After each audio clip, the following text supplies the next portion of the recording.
The crystal chandelier above the Hawthorne Club's private dining room threw fractured light across my husband's face, and for one suspended moment, I convinced myself he might still remember the woman he'd married 8 years ago at that little chapel in Banff. The woman who packed his lunch when he was still grinding through articling. The woman who drove him to the emergency room at 3 in the morning when his appendix burst, who sat beside his hospital bed for 2 days straight, who'd sold her late mother's engagement ring to help cover the down payment on his first car before his trust fund unlocked at 30. But the man holding the flute of Dom Perignon wasn't looking at me. He was looking past me, the way you look past a waiter. The way you look past furniture. "Margaret," he said, loud enough for the partners gathered at the far end of the long oak table to hear, "be a darling and take off that ghastly necklace. The Crawfords are staring." My hand drifted up to my throat. To the strand of freshwater pearls my mother had worn every single day of her life until the cancer took her 4 years ago. I'd clasped them around my neck that evening the way another woman might pray. I was turning 39, and my husband, Richard Whitfield Clark, had promised me this dinner would be a celebration. A real celebration. Just us. When I'd come downstairs in my navy wrap dress and those pearls, he'd looked at me the way he used to look at spreadsheets that didn't add up. Then he'd said the reservation at the Hawthorne Club had expanded. A few partners wanted to join. A small change. 15 people. 15 partners, and their polished, perfect wives, all already seated, all already halfway through their first bottle of something imported from a region I couldn't pronounce. "Richard, please," I whispered, my cheeks burning. These were my mother's. He laughed. He actually laughed, and the laugh rippled down the table the way a stone ripples across water in Lake Louise. "That's exactly the problem, sweetheart." He turned to his senior partner's wife, Celeste, a woman whose face I'd only ever seen in profile at the Calgary Stampede corporate tent. "Margaret teaches grade 3 over at St. Catherine's Elementary. You can always tell, can't you? The charity bin aesthetic." Celeste laughed. Not a polite laugh. A real one. I sat down. I don't remember sitting, exactly, but suddenly the leather banquet was beneath me and my napkin was on my lap and the sommelier was asking me if I'd prefer the Chablis or the Sancerre and I couldn't remember which one was white. The evening unspooled like a sweater catching on a nail. Richard ordered for the table without consulting me. 2 bottles of Dom. 3 of a Burgundy, whose name I didn't catch. A tower of oysters from Prince Edward Island. Wagyu flown in from wherever Wagyu comes from. A 6-course tasting menu per person. Every time I tried to speak, Richard's hand would find my wrist under the table, and he'd squeeze, just hard enough to remind me of the rules I'd never been given. Around 9 o'clock, he tapped his glass. "A toast," he announced, "to my wife, Margaret, on her birthday. She's 39 today, though she's spent the last decade acting like she's 62. The table laughed. "Margaret, sweetheart," he continued, "stand up. Let everyone see what a public school teacher's wardrobe looks like. It's educational, really. Anthropological." I didn't stand. I couldn't. My legs had turned to cement, and there was a humming in my ears that sounded almost exactly like the fluorescent lights in my classroom. And then Richard did something I'll never forget as long as I live. He pulled out his wallet, removed a black credit card, set it on the table in front of me, and said, "You know what, Margaret? Since you've spent our entire marriage reminding me how capable and independent and self-sufficient you are, you pay tonight. Consider it your contribution. It's about time you brought something to this family besides finger paint and classroom crafts." Then he stood up. He buttoned his suit jacket. He nodded to his partners. And as he walked past my chair, he leaned down close to my ear, so close I could smell the Macallan on his breath, and he said, loud enough for the 2 closest partners to hear, "A woman like you should be on her knees thanking me I ever noticed her in the first place. Don't embarrass me further by crying in public." Then he left. I sat there at that long oak table with 15 strangers who wouldn't meet my eye, and the bill, when it came folded inside a leather portfolio 20 minutes later, was $4,218.63. I paid it on the Visa we'd opened together when we bought the house in Mount Royal. I signed my name, Margaret Whitfield Clark, in steady handwriting I didn't recognize as my own. I tipped 22% because my mother had raised me to always tip 22%, even when your heart is shattering inside your ribs. On my way out, a young man in a crisp white shirt stopped me at the coat check. He looked barely older than my oldest student's parents. maybe 27, with kind eyes and a slight tremor in his voice.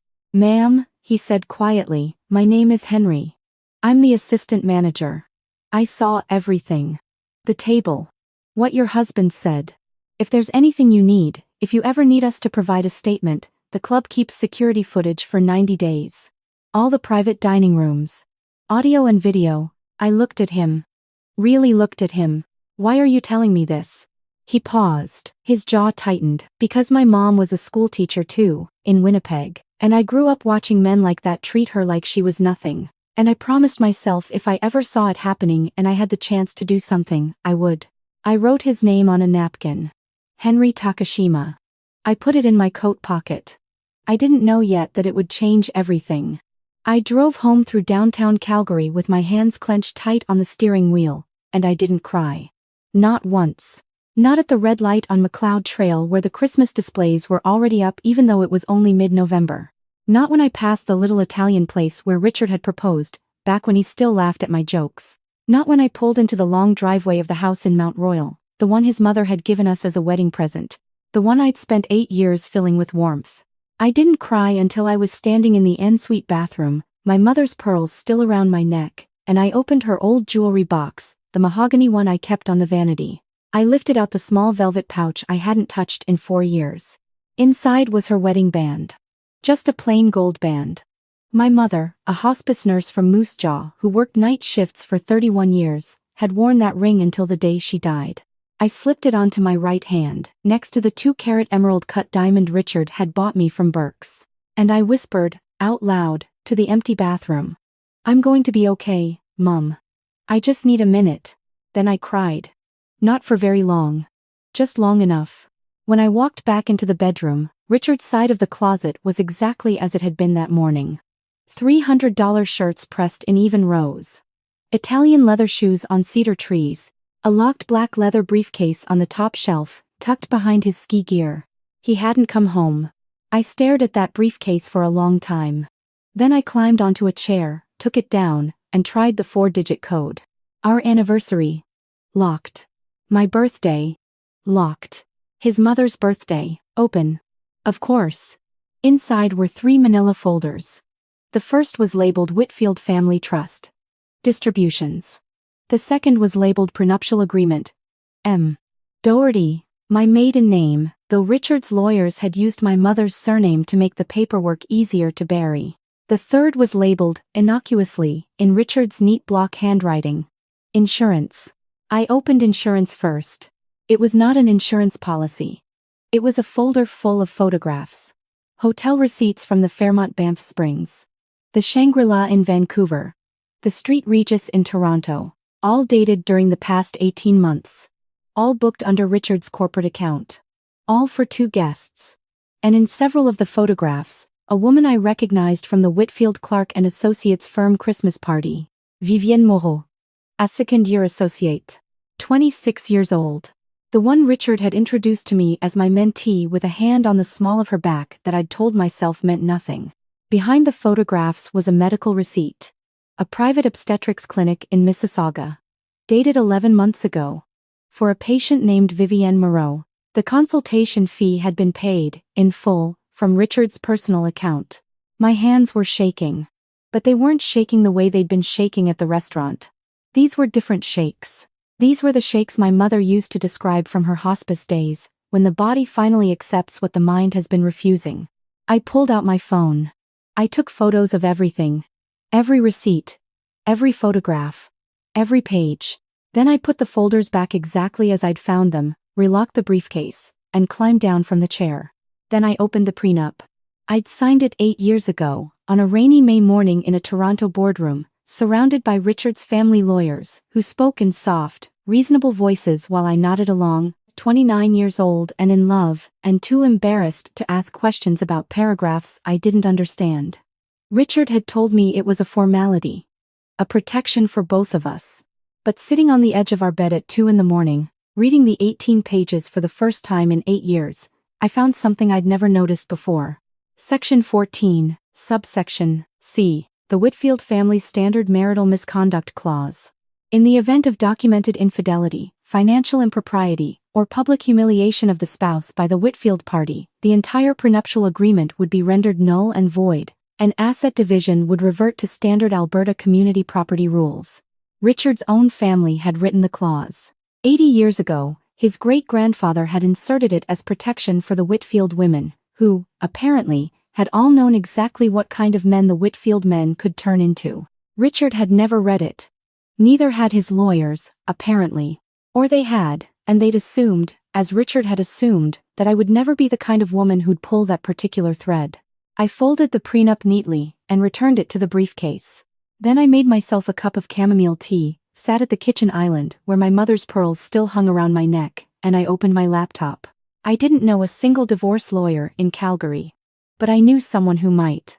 My colleague Priya had a cousin named Rachel Sternberg, and I'd met Rachel exactly once at Priya's Diwali party 3 Octobers ago. Rachel had been wearing a sari and talking to me about my third grader's literacy scores, and somewhere in the conversation she'd mentioned, almost apologetically, that she was a family law attorney in Edmonton. I sent Priya a message at 2:47 the morning. Can you send me Rachel's number? It's not urgent. But it's important. Priya wrote back at 6:12 a.m. Just the number. No questions. The kind of friendship I didn't deserve and had never appreciated enough. Rachel called me at 7:45. Margaret? Priya told me to call. She didn't tell me why, but she said the words not urgent but important, and in my experience, those words usually mean a woman is about to change her life. Am I right? I told her everything. The restaurant. The pearls. The briefcase. The clause. Rachel was quiet for a long time. Then she said, Margaret, I want you to listen to me very carefully. I'm going to drive down from Edmonton this afternoon. Don't confront him. Don't change your behavior. Don't move anything. Don't empty any accounts. For the next 6 weeks, you're going to be the best wife Richard Whitfield Clark has ever had. And I'm going to help you build a case that will end his career, his partnership, and every single thing he has used to diminish you for the last 8 years. Do you understand? I understood.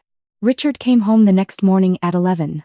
He found me making blueberry pancakes, the kind he liked with the real maple syrup from my uncle's sugar bush in Quebec. Margaret. About last night. It's all right, sweetheart, I said, smiling over my shoulder. I know you were stressed. The Crawford account is important. I'm sorry I wore the pearls. He blinked. He'd been bracing for something. A fight. Tears. Cold silence. My forgiveness disarmed him completely. You're not mad. I admitted, sliding a pancake onto his plate. But I thought about it. You were right.